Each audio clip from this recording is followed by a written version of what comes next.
pergunta que fica é: quem está comemorando mais o sorteio da Copa do Brasil? Os torcedores do Vasco ou a presidenta do CSA? Que é isso, Thiagão? Mais um presidente comemorando um confronto contra o Vasco? Ué, tá acreditando não? Vou passar aqui para você ver a família vascaína. E vamos debater sobre isso, é claro, sobre esse confronto, destacando também os outros jogos, porque acabei de ver agora um influenciador vascaíno falando assim: mas eles estão comemorando por quê? Olha o momento do Vasco, terrível, para com isso. Aí também não, gente. Não, calma aí. Eu sei que não é garantia de passar para a próxima fase, né? O Grêmio foi eliminado pelo CSA, mas calma aí. Se você analisar os outros jogos, é um confronto muito interessante, né? Pelo amor de Deus. Então, vamos resenhar sobre isso e destacar aqui também algumas respostas do CEO do Vasco, Carlos Amoedo, falando sobre a situação do Payet, Coutinho, reforços, Léo Jardim. Bem interessante pra gente debater aqui. Quero muito a sua opinião, mas deu até uma dor quando ele fala assim: os scouts do Vasco já estão trabalhando. Cara, onde bota currículo aí no Vasco pra trabalhar? Porque assim, com todo respeito a essa galera que trabalha aí, né, que indica jogadores, sei da situação financeira, ele vai tocar nesse ponto aqui, mas é uma galera que, sinceramente, eu tenho muita dificuldade para entender se de fato conhecem alguma coisa de bola. Que isso, Thiago? Tá exagerando? Não tô. Vou falar aqui a minha teoria, né, para vocês. Então chega aí que tem muita resenha nesse vídeo, mas antes, aquela moral. Se não for inscrito aqui, se inscreve, deixa o like e ativa o sininho para não perder os próximos vídeos e dá aquela hypada para fortalecer aqui também o nosso trabalho. Vamos seguir a nossa resenha e logo com o vídeo do Carlos Amoedo falando sobre o Payet, Coutinho, reforços, e depois a gente vem pontuando aqui algumas informações e também a nossa opinião sobre tudo isso que a gente vai resenhar aqui, família vascaína. Se liga só. Eu queria que você falasse pro torcedor do Vasco o que ele pode esperar, de fato, né? A gente sabe que o Fernando Diniz já fez ali as suas sugestões em termos de contratações, o que ele espera, né? Que chegue de material humano para ele poder trabalhar. E também que você atualizasse a situação do Coutinho, né? Tem o Payet também, o torcedor fica muito inseguro do que vai ser o restante do ano do Vasco. O que você pode falar de mais concreto para esse torcedor? Bom, perfeito. Sobre o Payet, como eu já disse anteriormente, nós já estamos em contato com os seus representantes com o objetivo de nós negociarmos um término antecipado do contrato do Payet. O contrato dele vence no dia 31 de 7. Ele, nesse momento, está liberado, está lá na França, a pedido do próprio atleta. Deverá retornar para o Brasil nos próximos dias, mas nós teremos aí 30 dias sem competições e depois mais 15 dias até vencer o contrato dele. Então, nos parece absolutamente razoável que a gente negocie com o staff do atleta um término antecipado do seu contrato, de forma acordada, de forma ajustada entre as partes, por todo o respeito que nós temos por este atleta, não só no mercado mundial, mas também pela sua passagem aqui no Vasco. Com relação ao Felipe Coutinho, é um atleta que o Fernando Diniz já disse que conta com ele, nós contamos com o atleta, o contrato dele vence no final desse mês, existem questões que precisam ser tratadas do atleta para com o seu clube de origem, né, com o Aston Villa. A gente aguarda um direcionamento sobre isso, para que aí nós possamos aprofundar o diálogo com os representantes do jogador, de modo a estender o contrato dele e definir até por que período nós podemos estender o contrato dele. Porque para a gente definir isso, a gente precisa ter a clareza quanto à definição do que acontece com o seu clube de origem. Qual foi a tua primeira pergunta mesmo? Que eram 3 em 1? O que o Diniz pediu, né, de fato, assim, em termos de contratações para o restante do ano? A gente já tem um trabalho conjunto que tem sido feito pela comissão técnica, com a gestão técnica, com a área de scouting, onde o perfil de atletas e as posições que a gente necessita já estão definidas. O trabalho tem sido realizado, está sendo mapeado todo o mercado para isso, né? Então nós já temos um outro diálogo, uma outra consulta sendo realizada, né, para que a gente possa, no momento oportuno, aprofundar essas negociações e chegar, quem sabe, a conclusões positivas, reforçando o nosso elenco para a segunda parte da temporada. Agora, é importante dizer, a gente precisa ser transparente com o torcedor do Vasco, que o clube vive esse momento um processo de recuperação judicial. A gente já falou todas as circunstâncias que nos trouxeram até aqui, todos os eventos que aconteceram ali atrás, que fizeram com que a gente esteja nessa situação econômica bastante sensível, né? É importante dizer, todos os nossos compromissos correntes estão sendo pagos rigorosamente em dia, então nós estamos fortalecendo o clube, mas o clube hoje não tem uma capacidade de investimento de forma que a gente possa iludir o nosso torcedor de que nós faremos investimentos de grande montante nessa janela. Nós faremos reforços, sim, dentro da nossa capacidade, da responsabilidade que a gente tem dentro do orçamento, de cumprir o orçamento, e honrar os compromissos que a gente assume, né, para reforçar o nosso elenco. Mas é fundamental a gente ter essa transparência. Por óbvio, o nosso torcedor não gosta de ouvir isso, o torcedor sempre gosta de ouvir que ele pode esperar grandes contratações, mas a gente precisa ter a responsabilidade de agir com honestidade com o nosso torcedor para não criar uma falsa ilusão que depois não vai se realizar e nós vamos ser cobrados e o torcedor vai ficar frustrado também. Bom, o que eu posso te dizer sobre essa tua pergunta é que nós já temos sim a clareza das nossas necessidades para essa janela. Eu não vou me prender a falar quantidade de atletas, até porque eu vou ficar refém desse montante. Se eu disser 1, 2, 3 e vocês depois vão me cobrar, a gente já tem a clareza daquilo que a gente está buscando, das posições que a gente tem necessidade, e o nosso departamento de scout já está fazendo todo o mapeamento. A gente já tem algumas consultas iniciais para que a gente possa, no momento oportuno, conseguir concluir as negociações ou trabalhar para concluir as negociações e reforçar o nosso elenco para essa segunda parte da competição, até porque a nossa posição hoje na tabela de classificação do Campeonato Brasileiro é bastante desconfortável e a gente precisa qualificar o elenco para que a gente saia o mais rápido possível dessa posição desconfortável na competição. Tá aí. Vamos começar aqui destacando essa situação do Juan Esforza, né? Tá aí, ó. Situação de Juan Esforza, deve acontecer o mesmo processo com o Nantes, né? É o News Old Boys acionando o Vasco na FIFA, cobrando aqui 14 milhões e 700 mil, família. E assim, por que eu tô levantando essa questão aqui do Juan Esforza e já vou emendar em relação ao Payet, que ele comentou aí também. A minha preocupação aqui com os scouts do Vasco, e nem nesse momento, é desde a época da 777. Porque assim, família, eu gosto muito de acompanhar, por exemplo, a NBA, e lá tem um conceito que, por exemplo, o Stephen Curry, que está no final, na reta final, né, de carreira, então o Golden State Warriors trabalha de uma maneira para tentar potencializar o Steph, né, contratar jogadores, porque ele é a principal estrela, ele é a referência do time. Eu sei que no futebol é muito mais complexo, né, você valorizar um jogador, né, muito mais complexo. Montar um time campeão, montar um bom time, não é fácil, não é nada fácil. Eu comento aqui isso aqui com vocês, né? A galera trata isso com uma facilidade e eu acho que não é muito difícil, porque o mercado hoje é competitivo, futebol tá caro, né? Tem uma questão de estrutura também, tem tudo isso. De repente o Vasco tem interesse num jogador, mas ele, não quero ir pra lá, sabe que lá vai me possibilitar brigar por títulos, a estrutura é melhor, tem tudo isso. Então não é nada fácil. Mas tem que realmente ter uma análise. Quando você contrata um jogador, você vê as opções que você tem no elenco. E entender se tem encaixe no seu time titular, junto com a comissão técnica, junto com o seu treinador. Isso precisa ser analisado antes de uma contratação. Eu sei que tem outros conceitos, como por exemplo, você contratar um jogador jovem e aí futuramente vender, né, deixar ele aqui, entrar aos poucos, tem tudo isso também. Mas você gastar 25 milhões no Esforza e não analisar o seu elenco, na minha opinião, é absurda. E eu não tô falando somente da 77 não, tá? Dos scouts. Do Vasco também, contratação do Jean Davi, do Maxime, do próprio Lloyd, sabe? Péssimo trabalho dos scouts do Vasco, quem tá, né, indicando esses nomes aí. Uma coisa surreal. Por que eu falo isso? Família, quando você analisa a contratação do Esforza no momento que ele chega, a sua referência técnica, seu camisa 10, Dimitri Payet, que já é um jogador veterano, com seus 36, 37 anos. Então você tem que tentar potencializar esse atleta. Então eu vou buscar no mercado um volante jovem, bem avaliado, mas poxa, não pode ser o Esforza. Pode, porque claramente é um jogador que tem uma condição física precária. É mole, é lento, carrega o mundo nas costas. Então tu quer um volante argentino, cara, vai pegar um pitbull, que tem ali um bom toque, não tem, é difícil de achar, então não contrata. Porque vai acontecer isso aí que aconteceu, o cara não vai render. Que aí você tem, aí você imagina, monta o meio campo aí, Esforza de primeiro volante e Payet de terceiro homem de meio campo. Como é que monta isso? Quem aguenta isso? Sabe, é uma coisa surreal ao meu ver. Ainda mais nesse cenário do futebol. Quer ver? Eu vou destacar aqui uma outra opinião que eu tava vendo lá do Léo Meiden Colina. Eu sei que é um cenário totalmente diferente, tá? Mas a gente tenta encaixar aqui no nosso contexto de Vasco. Olha só o que ele comentou, ó, em relação agora à saída do Payet que a gente vai destacar. O PSG só provou que o futebol mudou. Você não precisa de estrelismo, precisa de um time físico e com obediência tática. Não adianta ter jogadores com status que recebem milhões, mas não entregam resultado. Você pode ter um time que corre, que marca, que tenha físico para atacar e defender. O futebol mudou. O time do Vasco tem qualidade, mas não tem físico. Não adianta. É exatamente o que eu falo aqui o tempo todo, mas ele tem mais qualidade técnica nas palavras, tá?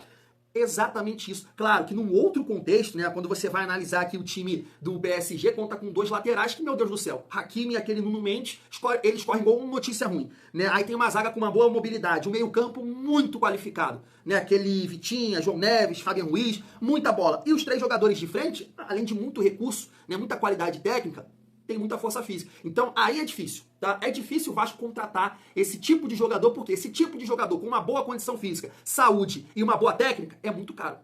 É muito caro. Mas você tem que tentar encontrar um jeito de potencializar os seus jogadores que você tem no seu atual elenco. É o Coutinho, é o Payet. Eu não posso contratar jogadores moles, lentos. Não dá, não vai ter encaixe, isso não vai dar certo. Isso é o que eu penso em relação aos scouts do Vasco. Sabe? Não vai ter encaixe. O futebol hoje, os 10 jogadores de linha precisam participar. O PSG mostrou isso. É uma correria, mas infernal. É o tempo todo correndo. Marcando pressão, baixando as linhas, contra-ataque, sabe? E o Vasco precisa ser assim. E aí é aquele debate que a gente tem há algum tempo aqui, que eu já levantei isso com vocês. O Vasco está numa fase, está num momento para ter jogadores como Payet e Felipe Coutinho? Sinceramente, eu acho que não. Eu acho que não. Porque para ter esses jogadores, você precisa ter muita força física na beirada de campo, 2 volantes de recurso e também de uma boa condição física, porque fisicamente esses caras não vão contribuir. Eles não vão ajudar na marcação, não vão ajudar mais, eles não têm força para isso. O futebol mudou realmente. E o Vasco precisa entrar nessa realidade.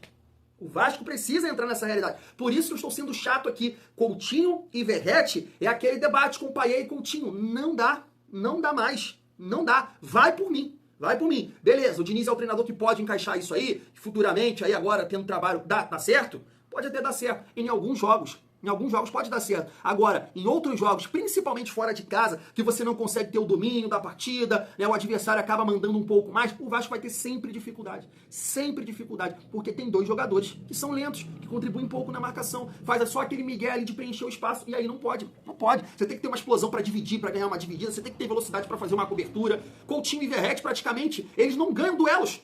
Bolas divididas, eles perdem todas. Então, isso é importante hoje, eu concordo aqui com essa análise do Léo Meida em Colina. E aí, falando do Payet, família vascaína, tava até vendo essa postagem aqui do lance, vamos lá, ó, 75 jogos, 40 como titular, 7 gols, 13 assistências, né? E aí a galera perguntando, e aí, a passagem do Payet com a camisa do Vasco, valeu a pena? Pô, claro que não, pô, precisa ser realista, né? Ah, dá pra contar na mão as partidas do Payet, que ele foi decisivo. Lá contra América, Fortaleza, Bahia, sei lá, Bangu, que eu acho que até empatou, e um outro jogo desse aí. Não foi positivo, não foi uma passagem legal. Não foi, pô. Foi. Ajudou a permanência, ajudou ali em 2023, 2024, contribuiu bem pouco, então não foi uma passagem positiva. Então, que o Payet siga, né, a vida dele e tudo certo, família vascaína. É isso, eu sei que muita gente vai me criticar. Que é isso, Thiago? Não foi.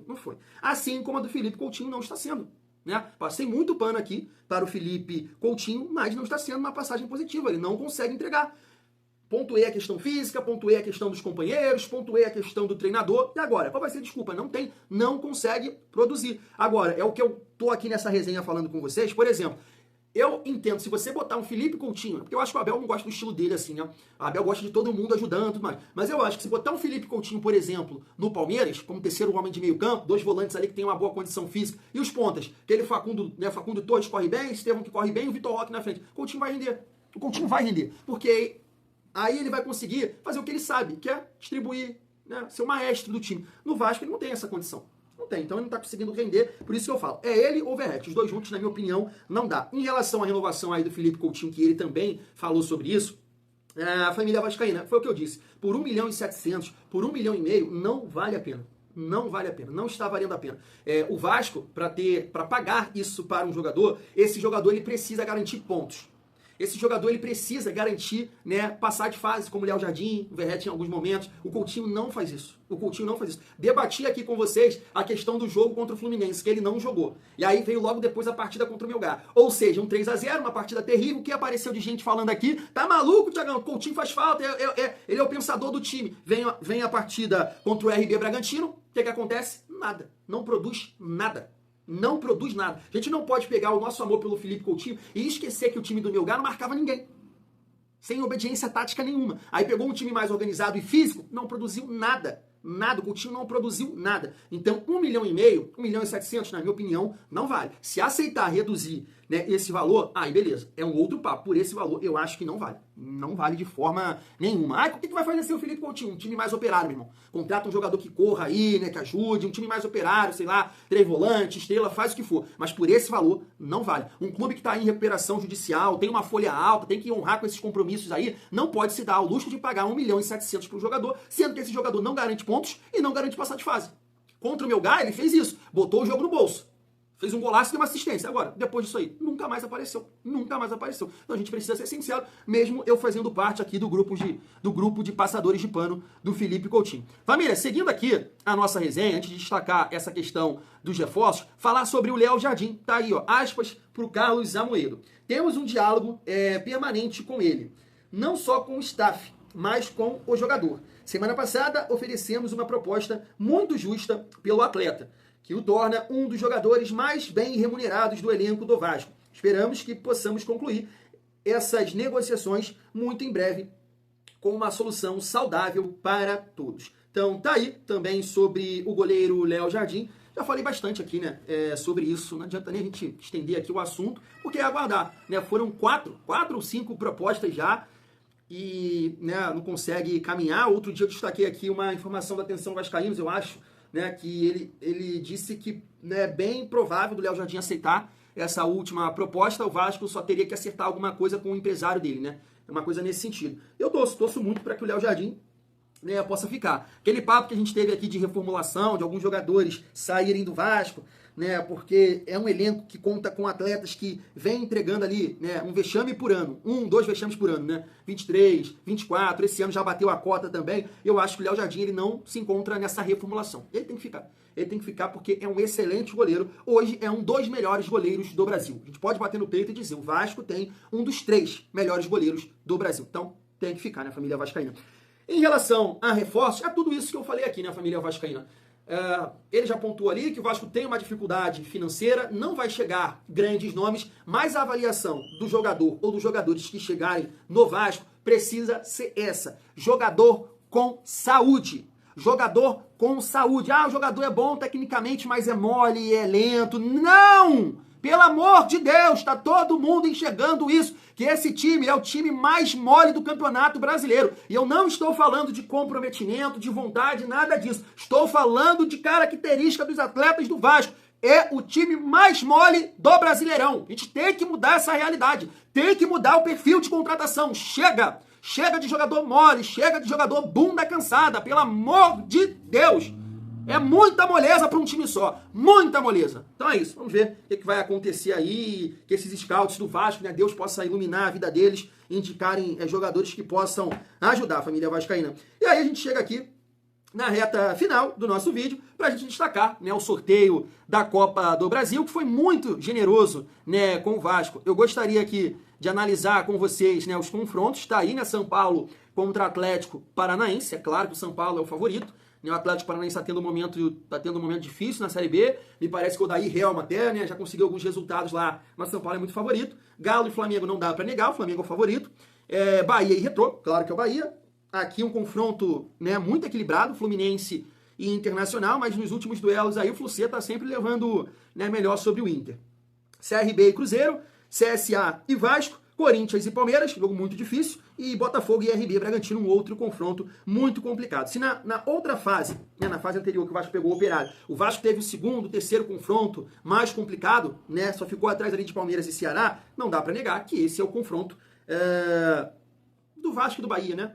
São os confrontos, assim, mais tranquilos. O que eu não posso, família, aceitar foi até o Negreira. Eu falei assim, pô, não dá aí não, Negreira. Eu sei que o momento é terrível, mas ficar com essa resenha narrativa, o CSA, vocês estão comemorando, ué, poxa, eu sei que o momento do Campeonato Brasileiro não é legal. O Vasco passou de fase contra o Operário, também nos pênaltis. Poxa, mas você não comemorar o confronto contra o CSA é complicado. Você quer enfrentar quem? Quer enfrentar o Flamengo? Quer enfrentar o Galo? Quer enfrentar o Corinthians? Seria muito mais complicado, pô. Então, enfrentar o CSA, claro que as nossas chances, elas aumentam. Mas entendo também, agora a gente vai passar aqui o vídeo, os torcedores do CSA comemorarem o confronto contra o Vasco. Pelos últimos anos, pelo momento atual. É claro que vão comemorar. Será que eles não gostariam de enfrentar aqui um Flamengo, um Palmeiras, né? Pô, isso é claro. Mas o confronto contra o CSA ficou muito acessível para o Vasco. Agora, é um outro papo. O Vasco tem que entrar em campo e fazer valer, né, o seu favoritismo. É isso. E aí, família, destacando aqui a parte financeira, né, o Vasco que ganhou 3.638.000 nessa última fase, e se passar agora para as quartas de final, vai botar no bolso 4.740.000 reais. É isso, família vascaína. Destacando aqui, né, os confrontos do CSA na Copa do Brasil, ó. Ganhou do Boa Vista na primeira fase, passou pelo Tuna por 5-0 e agora, né, eliminou o Grêmio 3-2 fora de casa e um 0-0, né, que o Grêmio também foi prejudicado. Acho que teve um gol ali que foi mal anulado. Mas é o nosso próximo adversário nessa competição. Fique agora com a presidenta do CSA comemorando o confronto. Olha só. Tá na hora, hein, de novo. Mas pra isso acontecer tem que passar por quem, Gabi?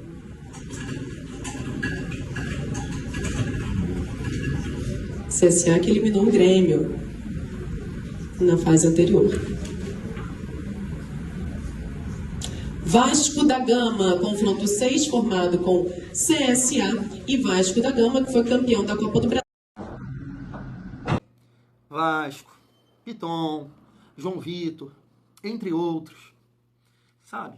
Vamos lá, gente. Vamos lá. Mas tá aqui, família, ó. O nome da presidenta aí do CSA, Miriam Monte, tá aí. Aparece com ela, sim, né? Agradecer novamente aqui o Johnny Alex, que me mandou essa rede social, né, que cobre lá as notícias de Maceió, e aí ela comemorando esse confronto. Como eu disse, cara, eu entendo perfeitamente, não dá pra negar, não dá pra ficar fazendo aqui, ficar de mimimi. O Vasco, realmente, dos clubes grandes, que o presidente do Operário vai comemorar, a presidenta do CSA vai comemorar, porque é o time grande mais acessível, que nos últimos anos tem sempre ali uma certa dificuldade.